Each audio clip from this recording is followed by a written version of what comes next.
Hi hello welcome back to my channel friends. ఇవాళ వచ్చేసి కాకరకాయ ఫ్రై అనమాట. ఇదిగా వీడియోలో చూపించినట్టు ఇట్లా పొట్టు తీసేసుకోవాలి ఫస్ట్. తర్వాత ముక్కలు కట్ చేసుకొని విత్తనాలు ఏమైనా ఉంటే తీసేసుకోవాలి. ఓకేనా ఫ్రెండ్స్. మంచిగా ఉప్పు నీళ్ళలో మంచిగా కడుక్కోవాలన్నమాట. తర్వాత ఒక బాండీ పెట్టుకొని అందులో తగినంత ఆయిల్ వేసేసుకొని డీప్ ఫ్రైకి తర్వాత డీప్ ఫ్రై చేసుకోవాలి ఫ్రెండ్స్. ముక్కల్ని డీప్ ఫ్రై చేసుకొని ఇవి ఎందుకంటే మంచిగా బాలింతలకి మాత్రం చాలా మంచిగా పాలు పడతాయి అన్నమాట. ఇట్లా చేసుకొని తింటే నేనైతే ఇట్లానే చేసుకొని తినేదాన్ని. మంచిగా పాలైతే మంచిగా పడేది అనమాట. వీడియోలో చూపించినట్టు ఇట్లా మంచిగా కలర్కి రావాలి, క్రిస్పీగా ఉండాలన్నమాట. క్రిస్పీ అయ్యేదాకా మంచిగా డీప్ ఫ్రై చేసుకోవాలి ఫ్రెండ్స్. ఓకేనా. తర్వాత తీసుకుని ఒక గిన్నెలో వేసేసుకోవాలి. తర్వాత మళ్ళీ అదే బండిలో కొంచెం ఆయిల్ ఉంచేసుకొని తర్వాత పోపు వేసుకోవాలన్నమాట. ముందుగా దానికైతే జీలకర్ర ఆవాలు వేసేసుకొని ఎల్లుల్లిపాయలు మంచిగా కచ్చా పచ్చగా దంచుకొని వేసేసుకోవాలి. తర్వాత ఉల్లిపాయలు కూడా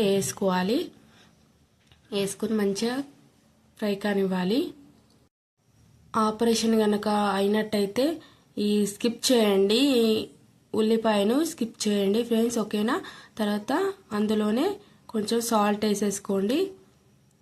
తర్వాత కరివేపాకు వేసుకొని కొత్తిమీర కూడా వేసుకోండి. వేసుకొని కొంచెం పసుపు కూడా వేసుకొని మంచిగా కలిపేసుకోండి ఫ్రెండ్స్. ఓకేనా. ఎందుకంటే ఆపరేషన్ అయితే ఉల్లిపాయ తినొద్దు అన్నమాట, అందుకోసం అన్నమాట.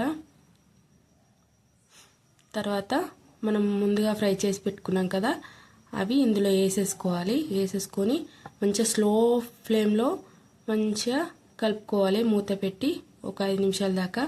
తర్వాత అందులోనే కారం వేసుకోవాలి, తగినంత వేసుకోవాలి. కారం వేసుకొని మంచిగా ఒకసారి కలిపేసుకొని మళ్ళీ ఒక 5 నిమిషాలు అట్లా సిమ్లోనే పెట్టి మంచిగా మగ్గనివ్వాలి. లాస్ట్లో కొత్తిమీర వేసుకొని అంతే ఫ్రెండ్స్. చాలా అంటే చాలా బాగుంటుంది. మీరు కూడా తప్పకుండా ట్రై చేయండి ఫ్రెండ్స్. మన వీడియో కనుక నచ్చినట్టయితే తప్పకుండా సబ్స్క్రైబ్ చేయండి, లైక్ చేయండి, షేర్ చేయండి. ఓకేనా ఫ్రెండ్స్. Bye.